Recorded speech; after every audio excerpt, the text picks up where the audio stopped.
When you photograph someone from behind, you have a different emotional response from photographing someone from the front.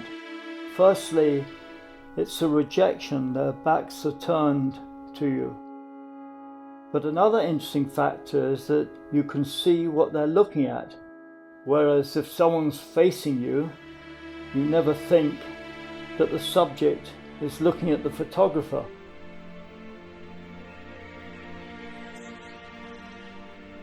At Christmas time, I would give my parents little albums of pictures of themselves I'd taken throughout the year. My mother was developing Alzheimer's. My father then took on the role as carer. And the project developed in about 1997 into something a little bit more serious.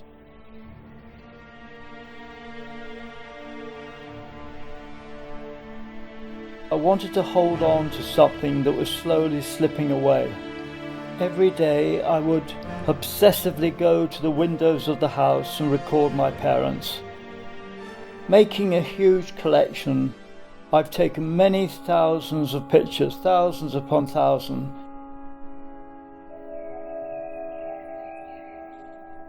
I was always at a distance and faces were hidden. I did this because they become everyone's parents, so everyone could relate to this couple that are ending their lives together in the garden. There has always been abandonment and loss in my work. Throughout all my pictures are all about that and nothing else. My father, exasperated, walking past my mother not connected, isolated.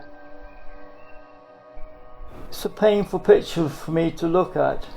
My father was in a lot of emotional pain, really.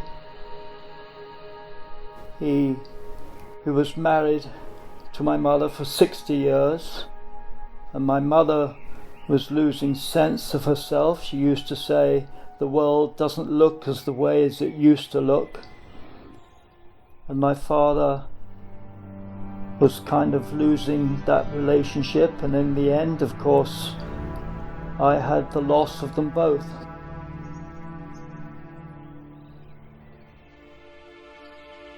They were very, very young people.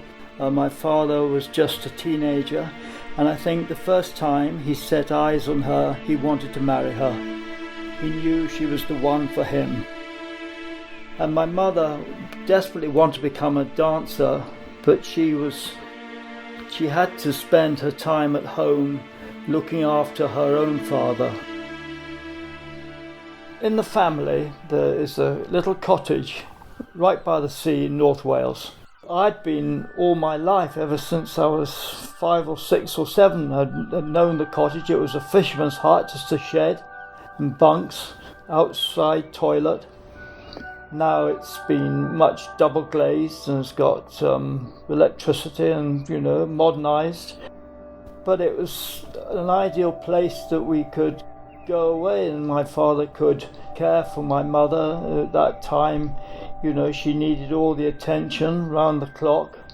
We had just returned from Wales, and this is a picture I took of my mother walking in the garden at home, delighted to be back. And you can see she's walking away from the camera with flowers in her hand, looking very proud. My mother died 7 years before my father, so I lived with my father another 7 years. But when he died, I didn't stop photographing. I let the garden continue. It became a wilderness.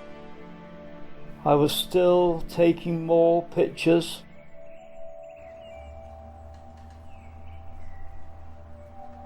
With my essay, Mother and Father, I wanted to make a memory, so all is not lost, and just to say I love you to my parents.